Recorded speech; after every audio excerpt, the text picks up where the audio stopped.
नमस्कार दोस्तों, मैं संदीप यादव का फिर से आपका अपने यूट्यूब चैनल में स्वागत और अभिनंदन करता हूं। दोस्तों, आज हम जिस टॉपिक पे बात करने वाले हैं, जैसा कि आप लोग पहले से देख रहे हैं, हम लोग क्या करते हैं, कुछ जो लॉज के हैं, लॉ क्या हुआ यार, ठीक है चलेगा। क्यों ऐसा क्यों हो रहा है यार, स्टार्टिंग में ही ऐसा क्यों हो रहा है। जो लॉज के क्या है, लॉ के कुछ वोकाबुलरी, ठीक है ना, उसके बारे में हम लोग जान रहे हैं। उसके बारे में क्या जान रहे हैं, जैसे जो कुछ कानून के क्या है, ऐसे शब्द हैं जो क्या है उर्दू में ज़्यादातर जो यूज़ होता है वो उर्दू में यूज़ होता है, लेकिन होता क्या है, हमको न जानकारी के कारण हम क्या उसको समझ नहीं पाते। तो हम समझ नहीं पाते ना, हमको ये लगता है ये कैसा वर्ड आ गया है और इसका मतलब क्या होगा।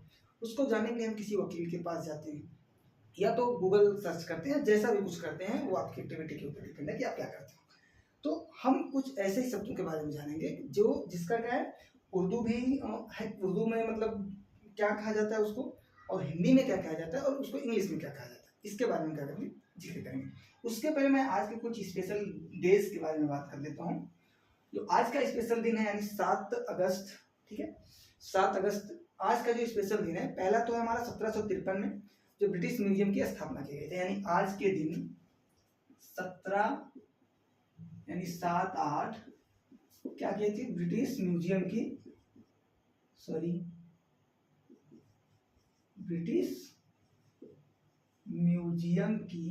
स्थापना की गई, ठीक है। दूसरा आज ही के दिन हमारा जो है 7/8/1905 के दिन क्या, भारतीय राष्ट्रीय कांग्रेस, दिख रहा है ना आपको, भारतीय राष्ट्रीय कांग्रेस ने क्या किया था, ब्रिटिश वस्तुओं का बहिष्कार किया था। ब्रिटिश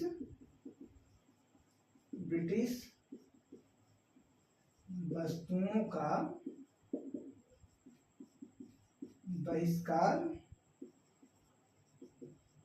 ठीक है। आज के दिन क्या हुआ था, भारतीय राष्ट्रीय कांग्रेस ने क्या किया था आज के दिन 7/8/1905 में जो ब्रिटिश वस्तु था उसका क्या किया था, बहिष्कार किया था। और आज ही के दिन क्या हुआ था, ब्रिटिश म्यूजियम की स्थापना भी हुई थी। और एक दिन और हमारा 1944 यानी 7/8 आज ही के दिन क्या हुआ था, जो इलेक्ट्रॉनिक कंप्यूटर है उसका क्या हुआ था, आज ही के दिन निर्माण हुआ था। जो आज के डेट में कैलकुलेटर आप यूज करते हो ना, इलेक्ट्रॉनिक कैलकुलेटर, उसका निर्माण कब हुआ था, यही हुआ था 7/8/1944 में, ठीक है।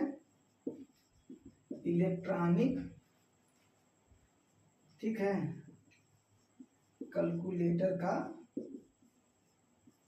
निर्माण हुआ था, ठीक है। आई होप आपको ये समझ में आया होगा, ठीक है।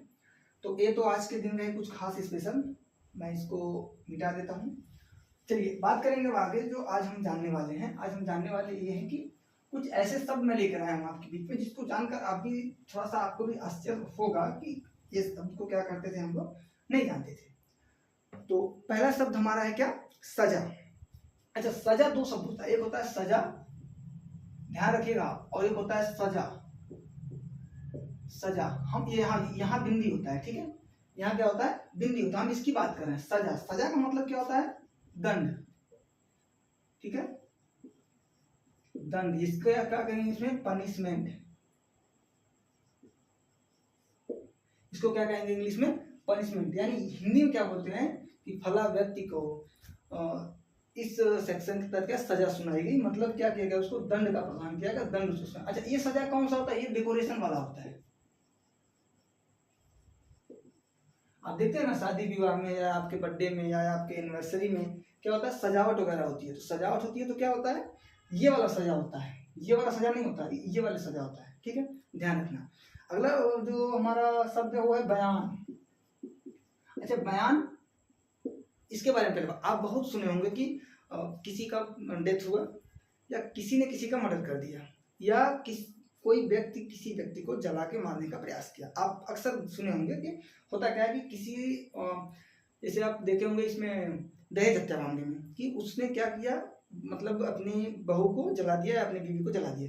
तो लोग बोलते थे कि वो क्या जला तो दिया, लेकिन वो क्या किया, वो बयान दे के मरी है। सुने होंगे ना कि वो क्या किए, बयान देने का मतलब क्या होता है, हिंदी में इसकी जो बात करेंगे तो होता है कथन। कथन, और इसको इंग्लिश में क्या करेंगे, स्टेटमेंट। स्टेटमेंट मतलब क्या है कि वो अपना जो सारा कथन है, वो सारा कथन अपने मुंह से कह के, जो भी स्टेटमेंट था वो अपने मुंह से कह के, गवाह जैसे बोलते हैं ना, गवाही देना। तो क्या होता है गवाही देने का, विटनेस जो होता है वो क्या करता है, यानी गवाह ने गवाही दी, मतलब गवाह ने क्या किया, बयान दिया। दूसरा शब्द है हमारा फैसला। फैसला, फैसला का मतलब क्या होता है, निर्णय। आप देखते होंगे कोर्ट वगैरह में जब सुनवाई वगैरह होती है तो उसमें बोलता है कि कोर्ट इस निर्णय पे पहुंचा है, इस निर्णय पे पहुंचा है, यानी किस निर्णय पे, यानी कोर्ट के द्वारा जो भी उचित प्रक्रिया है, जो भी क्रिया है, उसको करने के बाद जो अंतिम चरण पे, जो अंतिम फैसले पे पहुंचता है, वो होता है निर्णय। इसको इंग्लिश में क्या कहेंगे आप, इसको कहेंगे डिसीजन या जजमेंट। नहीं लोग बोलते हैं कोर्ट का क्या डिसीजन आया या उसका क्या जजमेंट है, SSIO, डिसीजन या जजमेंट, UDGEMENT, ठीक है, जजमेंट हो गया, ठीक है। दूसरा एक शब्द हमारा है अदम, अदम चेक। मैं इसको, आप स्क्रीनशॉट लेना चाहते हैं ले लीजिए। दूसरा हमारा क्या है, अदम चेक। अदम चेक, देखिए हम क्या है कि बहुत सारे ऐसे शब्द हैं जिसको हम क्या करते हैं, नहीं जानते हैं, और ना जानने के कारण होता क्या है हमारे साथ, कभी कभी कुछ ऐसी चीजें होती है जो बहुत नॉर्मल होती है, और हम क्या करते हैं, ना जानते हुए उसको क्या करते हैं, मतलब बहुत बड़ा उसको समझ लेते हैं कि आखिर ये क्या हो गया। उसके लिए हम क्या करते हैं, वकील को ढूंढते हैं या जगह जगह जाते हैं, तो इसलिए ये होता है अदम चेक। अदम चेक, ठीक, अदम चेक। अदम चेक का मतलब क्या होता है, अदम चेक हो गया, इसका मतलब होता है असंज्ञेय अपराध, असंज्ञेय अपराध, या non cognizable, non cognizable, non cognizable, non cognizable crime, crime कह सकते हैं, तो नॉन कॉग्निजेबल ऑफेंस कह सकते हैं, ठीक है, non cognizable offence, OFFENC, offence. अदम चेक, इसको उर्दू में क्या कहा गया, अदम चेक, और हिंदी में कहा जाता है असंज्ञेय। एक होता है संज्ञेय और एक होता है असंज्ञेय। मैं इसके बारे में एक स्पेशल वीडियो बता दूंगा कि असंज्ञेय क्या होता है, असंज्ञेय इसका मतलब क्या होता है, नॉन कॉग्निजेबल होगा, ठीक है। दूसरा हमारा है बाइज्जत बरी, ठीक है, बाइज्जत बरी। बाइज्जत बरी का मतलब क्या होता है, बाइज्जत, देखो मैं थोड़ा सा इसको, इज्जत बरी, इसका मतलब क्या है, दोष मुक्त। आपको दिख रहा है ना, थोड़ा सा आपको अगर कुछ चीजें दिक्कत हो रही होगी, सुनाई नहीं दे रहा होगा, स्पष्ट साफ लिखा नहीं जा रहा हो, तो आप एक बार क्या करिए, थोड़ा सा क्वालिटी हाई करिएगा, या थोड़ा सा बैक करके वीडियो पे जाइएगा, और स्टार्टिंग से आप इसको क्या कर सकते हैं, जो स्पीड है उसकी थोड़ा सा स्लो भी कर सकते हैं। तो वहां से क्या होगा, आपकी स्पीड स्लो भी धीरे धीरे आवाज आएगी, तो आपको समझ में आ जाएगा। एक्यूट बोलते हैं इसको, ठीक है ना, एक्यूट, इंग्लिश में इसको एक्यूट, और हिंदी में क्या करते हैं इसको दोष मुक्त, और उर्दू में इसको क्या, या अरबी में इसको क्या बोलते हैं, बाइज्जत बरी कहते हैं। दूसरा शब्द हमारा है जरायम, ठीक है, मैं इसको लिख देता हूँ, उसके बाद इसको जरायम। जरायम, जरायम का मतलब क्या होता है, अपराध, अपराध, और इंग्लिश में इसको क्या कहेंगे, ऑफेंस, ये वाला ऑफेंस, ठीक है। कभी कभी देखिए आपको क्या सुनने में मिलता होगा कि ये बहुत जरायम अपराधी है। जरायम अपराधी मीन्स क्या है कि इसका पेशा ही यही है, तो ये अपराधी, इसका पेशा क्या है, ये अपराध का, अपराध इसका पेशा ही है, ठीक है। तो जरायम पेशा सुनते होंगे आप, क्या है, जरायम पेशा, जरायम पेशा, ये शब्द आप लोगों ने क्या क्या सुना होगा कि भाई जरायम पेशा है। जरायम पेशा मीन्स क्या होगा कि ये इसका मतलब पेशा ही, मतलब अपराध, इसका जो क्या है, अपराधी पेशा है, ठीक है, ये अपराध टाइप का आदमी है, ये हमेशा अपराध करता रहता है, इसका क्या है, जरायम पेशा है, ठीक है। चलिए चलते हैं अगले शब्द। अगला शब्द हमारा है सजा को हम देख लिए, पेंडिंग कौन सा बच रहा है, कायमी। कायमी मतलब होता है पंजीयन, ठीक है, कायमी, कायमी, ठीक है, या मर्म, मर्ग कायम करना, ठीक है, मर्ग कायम, इसको बोल सकते हैं मर्ग कायम या कायमी। कायमी का मतलब क्या होता है? पंजीयन। शायद ये मुझे लग रहा है कि आप लोग एकदम एकदम से पहली बार सुन रहे होंगे। आपको पंजीयन कराने, रजिस्ट्रेशन कराने का मतलब आपको नहीं पता रहा होगा कि उसको क्या बोलते हैं, कायमी बोलते हैं। ठीक है, ये हो गया आपका रजिस्टर। ठीक है,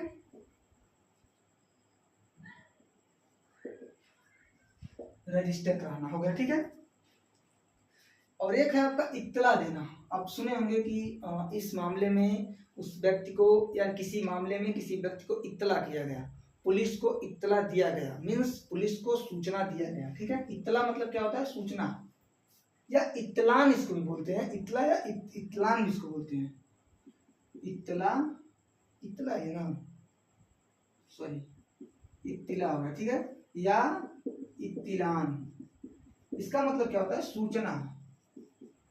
और इंग्लिश में इसको क्या कहेंगे? इंफॉर्मेशन। क्या कहेंगे इसमें? इसको इंफॉर्मेशन। और हिंदी में क्या हो गया? ये सूचना। और उर्दू में, अरबी शब्द में क्या होगा? ये इत्तला करना या इत्तला देना। ठीक है, ठीक है। जब आप पुलिस विभाग, पुलिस में क्या करते हैं? किसी भी घटना के बारे में जब सूचना देने के लिए जाते हैं तो उसको क्या बोलते हैं? FIR। FIR, जिसका फुल फॉर्म क्या होता है?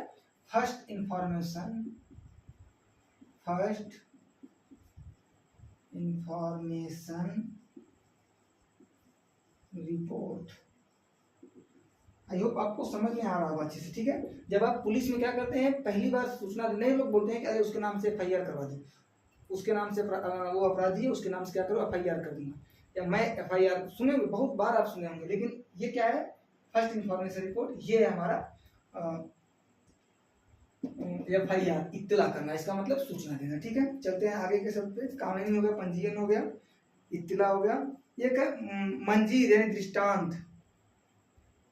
दृष्टांत का मतलब क्या होता है मैं बताता हूँ कि दृष्टांत का मतलब क्या होता है। दृष्टांत, मंजीर उसको बोलते हैं, मजीर, सॉरी मंजीर नहीं, मजीर बोलते हैं उसको। मजीर, मजीर, मजीर, इसका हिंदी क्या होगा?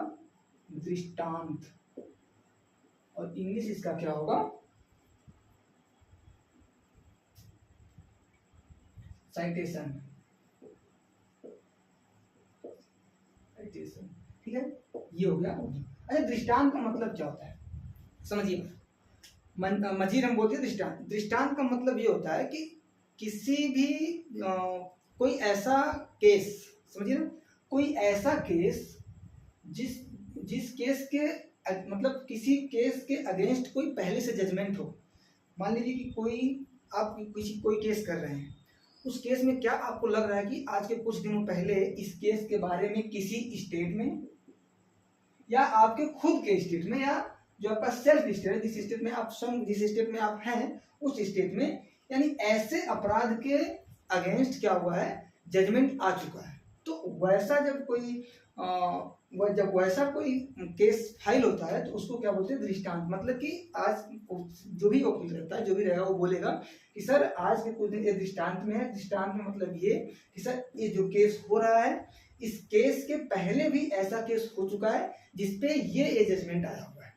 इसका मतलब होता है दृष्टांत। देखिए क्या है कि ये लॉज के कुछ ऐसे मतलब वर्ड्स हैं जिसको समझना बहुत ही मुश्किल है। मुश्किल का मतलब मैं इसलिए नामुमकिन नहीं कर रहा हूँ, मुश्किल कर रहा हूँ कि बहुत सारे ऐसे शब्द हैं जो लॉ में कि आप उसको समझने में आपको टाइम लगेगा, और अगर एक बार, दो बार, चार बार आप रिवाइज करेंगे तो आप समझ जाएंगे। ठीक है, दूसरा होता क्या है कि आप क्या करते हैं कि उनको ध्यान में नहीं रखते हैं, क्योंकि अधिकतर लोग क्या है, लॉ से रिलेटेड नहीं है, कुछ ही लोग लॉ से रिलेटेड रहते हैं, तो उनको क्या उस चीज़ को उसके बारे में क्या है पता नहीं रहता है कि आखिर इसका मतलब क्या हो, और जानने का लोग प्रयास भी नहीं करते हैं।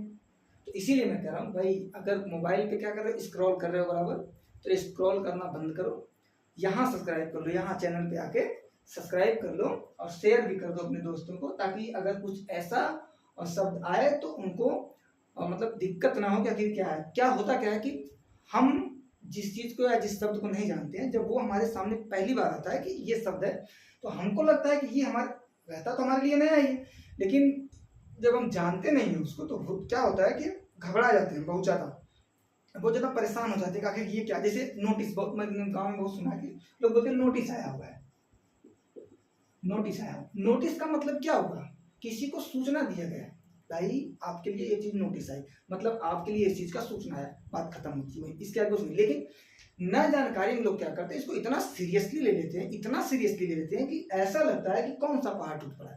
अरे कुछ नहीं हुआ भाई, ये नोटिस आया मीन्स किसी आपके मतलब, या आप किसी के उस केस के किए होंगे, या आपने गवाही दी होंगे, या कहीं गवाही के लिए आपको बुलाया गया होगा तो नोटिस। अच्छा, नोटिस से मुझे याद आया कि नोटिस का एक होता है सम्मन और एक होता है समन, ठीक है, एक होता है सम्मन, एक होता है समन। ये समन का मतलब होता है समाप्त करना, इक्विट, जिसको इसको इक्विट बोलते हैं, ठीक है ना। नहीं इसको बोलते हैं एबिट, ठीक है, इसको एबिट बोलते हैं। और ये हमारा समन हो गया, ये क्या है कि मतलब ये सम्मन जारी हुआ, किसी को सूचना ये भी मिला है जिसके नाम से, या जिसको बुलाया गया हो कहीं पे कि भाई आप किसी कार्य, बस जैसे मेरा एक दोस्त था, उसके नाम से सम्मन जारी हुआ। सम्मन जारी हुआ मतलब क्या हुआ कि वो गवाही के रूप में कहीं कभी किया था, गवाही किसी के अगेंस्ट में गवाही किया था, तो उसको वहां से क्या सम्मान नोटिस जारी हुआ, भाई इस मामले में आप गवाही किए थे, तो दोबारा एक बार आपके आके विजिट करिए, जैसे कुछ भी, ठीक है। अब हुआ क्या, वो परेशान हो गया, उसको पता नहीं था कि सम्मान क्या हुआ, वो लड़का पूरा परेशान। अब मुझे फोन किया कि यार भाई मतलब ये सम्मन जारी हुआ, क्या कुछ बता सकते हो क्या। तो मैंने उसको बोला कुछ नहीं है भाई, तुम एसपी ऑफिस में या जहाँ से भी, शायद एसपी ऑफिस का था उसका, तो वहाँ पे आप जाओ अपना, वहां से आपका सम्मन आएगा। और विटनेस का था, गवाही का ही था। विटनेस का मतलब क्या होता है, विटनेस का ही था, ठीक है, गवाही का ही मामला था, तो कोई दिक्कत वाली बात नहीं थी। जुलाई में ही था उसका, 7 जुलाई को या 6 जुलाई को था, हाँ शायद 6-7 जुलाई, 25 जुलाई का, सॉरी 25 जुलाई को था।